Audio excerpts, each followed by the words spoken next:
So, today's the day. Let's take this car to the scrappy, shall we?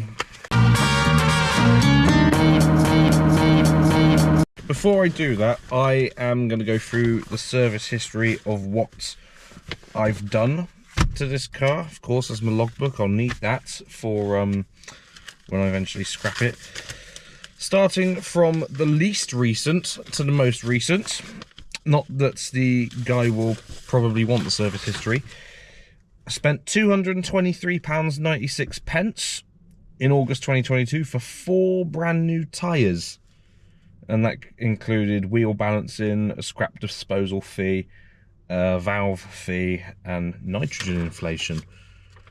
Probably worth it too, because it actually lasted quite a while when I put nitrogen in the tyres. That was an MOT certificate. Passed, no advisories. November 2022. This is when my clutch died on Christmas Day. This was this is an interesting time. It was about £290, £250, sorry, beg your pardon, £250 for a clutch replacement. This is near side rear wheel bearing with the labour, £126. That was, is that January 23? Yeah, January 23. Sorry, I just haven't long woke up. Oh, this is this is when I moved out of my parents for the first time. September 2023. Service to manufacturer specification, labour charges, damaged exhaust replacement, front sump bung threads stripped, extract sump bung, sundry parts, oil filter, cabin filter, exhaust rear box, exhaust mount rear, exhaust mount front, exhaust clamp, £325 for the service. That was in September of 2023. MOT 2023-24 passed again, no advisories. It's fantastic. I try to keep on top of it where I can. January 2024, investigate reverse lamp fault. It was a faulty switch and 2 tyres. I think I've replaced the 2 front tyres. This is for the road trip that I was going to take in April. £185. Normally I'd replace all 4, but they were really bad. Right, so this was another service in July 2024.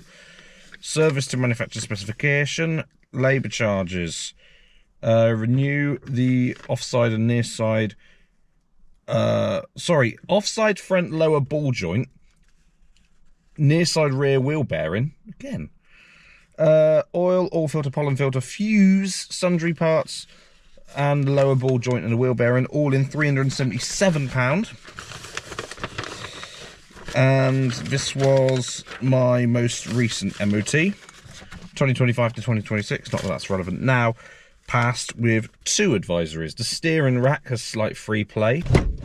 This is off, and this is on. And seatbelt anchorage prescribed area is corroded. It doesn't matter, because I'm getting rid of it. I've got a bicycle in here because I'm scrapping it. You know, just add fuel to the fire, if you know what I mean. For the very final time, let's hear that engine light. That's a new noise too.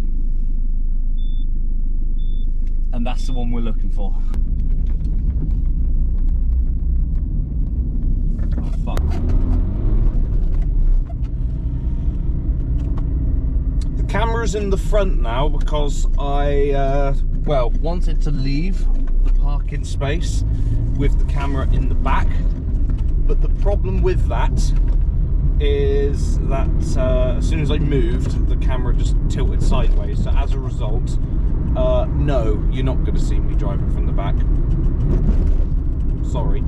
It's been a good adventure, and I don't need to get emotional over something that is quite honestly temporary, but as a famous, you know, probably relatively unknown, but as a relatively unknown 15-year-old on Instagram would say, nothing lasts forever except memory. or something like that.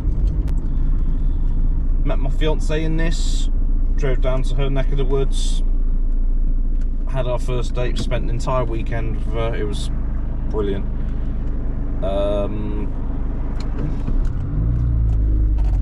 Been to and from, no, I didn't go to Lincolnshire in this. Just in and around town. I've done a few car boot sales in this. So there's lots of adventures that I've had. And, well, this is the last one. Even more so now because I knew I was going to be scrapping this. And so I thought, I'm going to kick around with the bodywork. I'm just going to kick it. And it's a good thing I didn't drive in this any longer, because I am not a strong man by any stretch of the imagination. But I kicked the front wing and it just crumbled like cheese. So as a result, I'm glad I didn't drive this, because if I did have probably even a minor crash at 20 miles an hour, I probably would have ended up in A&E.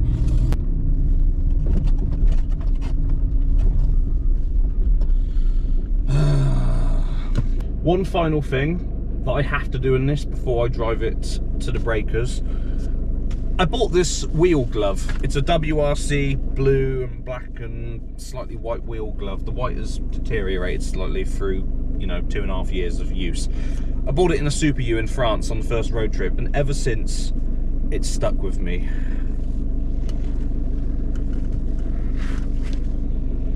I'll probably take this home, but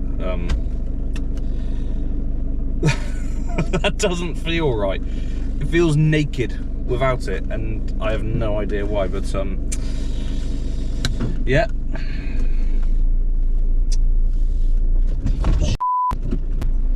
I almost drove into a lorry.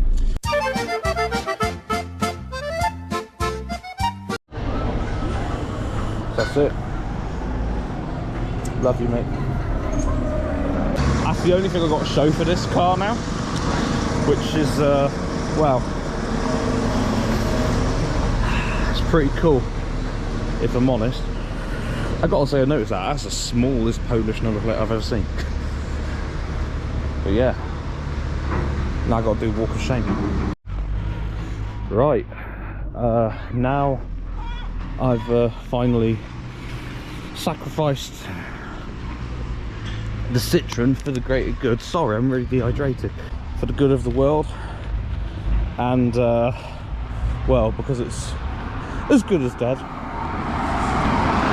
I've got to do this long walk of shame with the only thing left I have to show for this car, and a receipt in my pocket that told me how much I was going to get for the Citroen. I thought I was going to get 150, and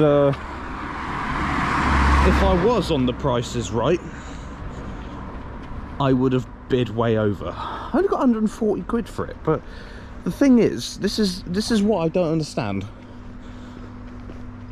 I put an advert up to sell the car, and I put it up for 300, and I have a very, very interesting way of thinking when it comes to, you know, offers and negotiation and stuff.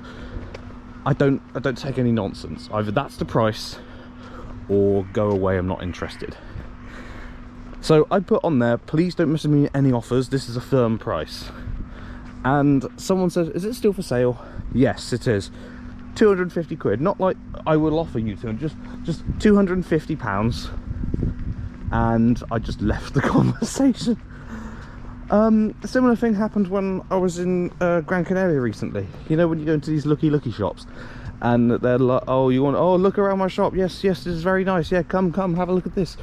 Pair of sunglasses, right, 30 euros. Because I just asked him, you know, how much are these? It didn't have a pricing label on it. And he was like, oh, my friend, these are 30 euros. And at that point, I just put the glasses down and was like, nope, and I walked off.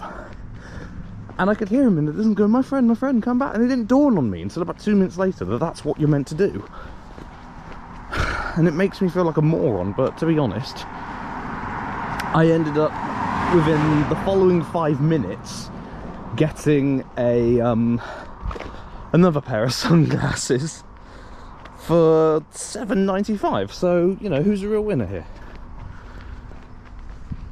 And well, I just know there's a massive stitching problem in this wheel now. I probably could just stitch it back together, but given the shape, I might as well just spin it. So in about 10 minutes time, when I do arrive home, I will truly have nothing to show for my 3+ years of ownership. What am I going to do with the money? 140 quid? Well, I'm going to get breakfast in about an hour's time. I think it's a deserved pub breakfast, because what else will I do? Me and the missus will probably have a day out. That will be it. We could go out for dinner. I don't know. What do you do with 140 quid? I'm asking this. Just given 140 quid on a plate, what would you do with it? That's the most dumbest thing I've ever said. Oh, what would you do? This is coming from someone who was on television and won 6 figures. This is well, it's just a bit of an emotional moment, and a bit of a goodbye, really. My friend said that I should have held a Viking funeral, and so did my... What the f***? And so did my fiance. So yeah, I didn't do that because fuel explodes.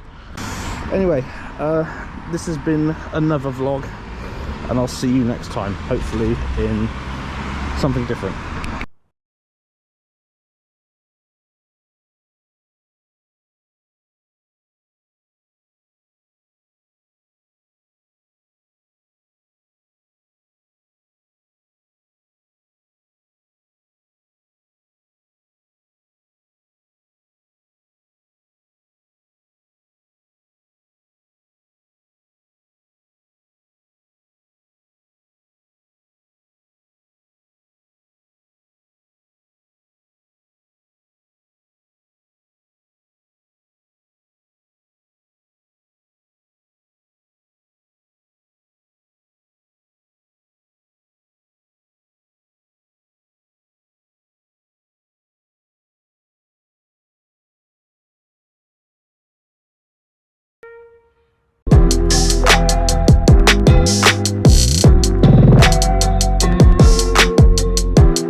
I can't see the Citroen on that mound over there, so I'm presuming my car's already been turned into a cube at this point.